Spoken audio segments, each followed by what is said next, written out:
Members have raised three areas of concern. First, the number of sexual misconduct cases across the autonomous universities or AUs over the years. Second, the adequacy of law enforcement and disciplinary actions in deterring potential offenders. And third area, the support systems that have been put in place to help victims in a timely and effective manner that is sensitive to their needs. I will address the first two aspects, while Second Minister Indrani will cover the final aspects. So members may want to pose your supplementary questions after both of us have given our replies. First, incidence rates of sexual misconduct in the AUs.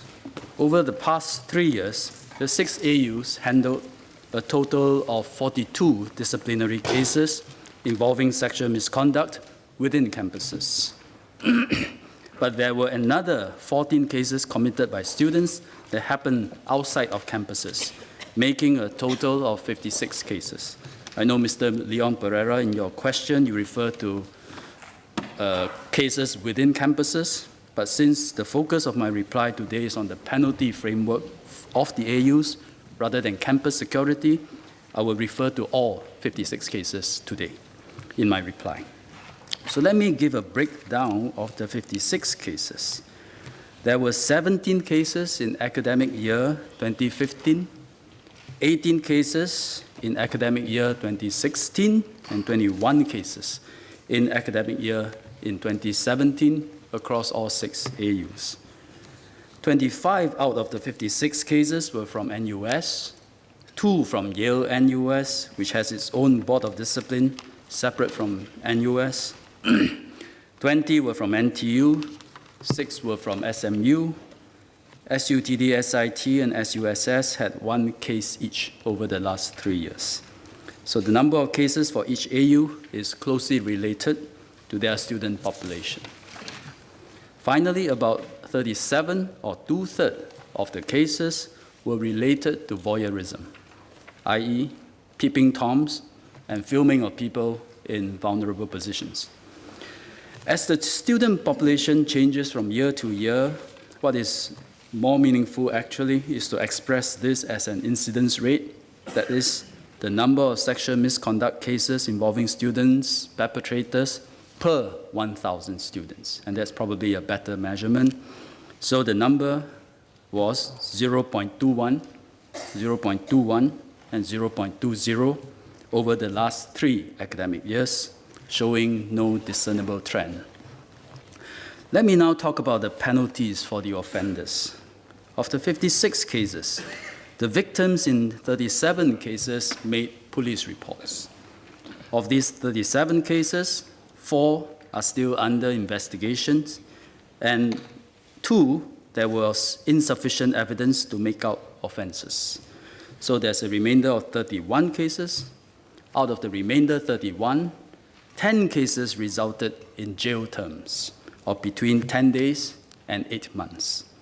And these 10 are serious offenses involving outrage of modesty or multiple instances of voyeurism. And these are all arising from police reports and then police action. So Minister Shanmugam will explain later how the police deal with these cases. Separately, apart from police actions, the AUs will carry out their own disciplinary processes through their respective disciplinary bodies and mete out a combination of penalties that is within the AU's powers and authority. These range from an official reprimand, which will be reflected in the student's formal educational record, to suspensions and expulsion, which is the harshest punishment an AU can administer. To determine the appropriate sanctions, each case is evaluated by the disciplinary body, taking into account the severity of the misconduct and any mitigating factors, such as how remorseful and forthcoming the offender was during investigations, the potential for rehabilitation, and the presence of any mental health issues. For offenders with psychiatric conditions, sanctions will include requiring the offender to start or continue with mandatory counseling and psychological treatment. So of the 56 cases I mentioned earlier that happened over the last 3 years, 5 cases are pending disciplinary hearings, and 4 students withdrew from the university before sanctions were imposed.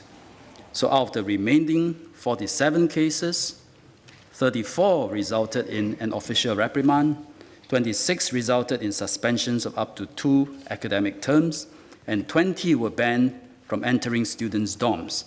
These numbers don't add up to 47 because typically an offender receives a combination of penalties. But if we just look at the 10 police cases involving serious offenses which led to jail sentences, there was only 1 expulsion, which was then subsequently reduced to an 18-month suspension after appeal, and taking into account of the offender's psychiatric condition. And I think there's no need for me to repeat my views on the adequacies of the penalties meted out by the AUs. But I will give 2 strong reasons why the AUs will need to review their disciplinary frameworks with a view to strengthen the penalties. First, we need to better balance the objectives of deterrence and redress for the victims against the rehabilitation of the offender. Balancing these objectives is important for an education institution, but it should not end up with penalties that are too soft and too lenient. Our AUs are important national institutions that educate and nurture young Singaporeans to be contributing and responsible members of society. To achieve this, the AU's disciplinary frameworks should therefore be stringent but fair. 2 strikes and you are out cannot be the standard application, but neither should expulsions be the default for all forms of misconduct.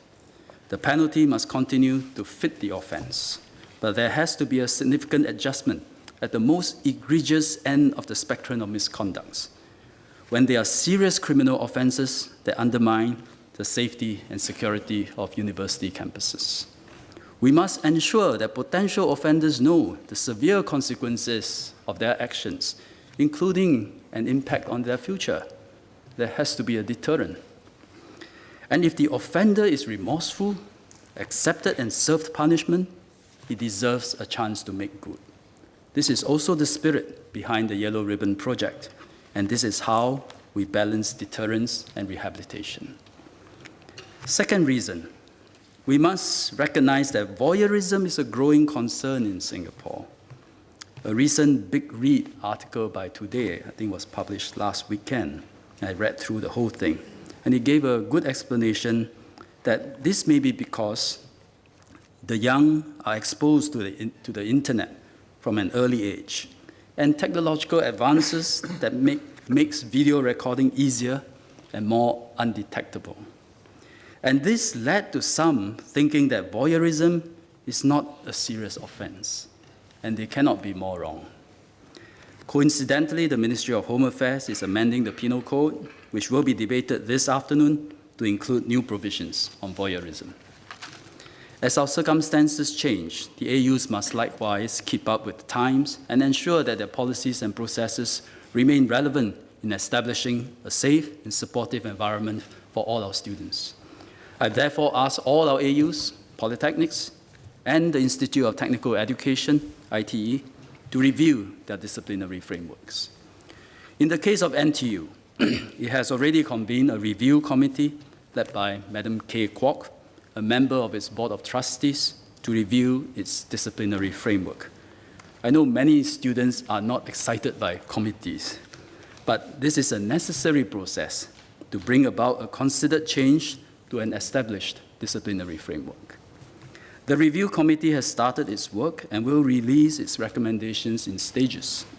The committee members will release some preliminary recommendations in the middle of May for consultations and aim to complete their work in June this year. In the meantime, NUS management is taking immediate actions to improve the support systems and campus security, which Second Minister Indrani will elaborate on later. Ultimately, the AUs are tackling the concern on campus and student safety holistically, involving tougher penalties for offenders, better physical security on campus, and stronger support and greater sensitivity for the needs of victims. Mr. Speaker, sir, let me end with just one last comment. This incident provided an opportunity for us to reflect on the character of our society. And I can see we are people with a strong sense of justice who see the importance of differentiating between right and wrong, and this explains the strong reaction to Ms. Monica Bay's situation. We also continue to believe in tough but fair systems of punishment to keep the Singapore living environment the way it has been. And these are characteristics of our society that I'm proud of as a Singaporean. But we should always refrain from trial by media, doxing, and resorting to mob justice. No matter how wrong an offender is, we need to respect the due process. During this episode, the harshest punishment for Nicholas Lim came from the social media. I hope that as a society, we will give his family and him the time and space they need to reflect on his actions, to turn over a new leaf, and move forward. Ms. Monica Bay herself has said that as hurt and affected as she is, her objective in publicizing her story was not to seek revenge for the present case, but to ensure fairness for both the perpetrator and the victim in future cases. So the most important priority now is for the AUs to see how they can do better and take concrete steps to improve campus safety and their victim support frameworks and processes. They are strongly committed to do so. I'm confident there will be swift and meaningful changes, and my ministry will work closely with them on these aspects.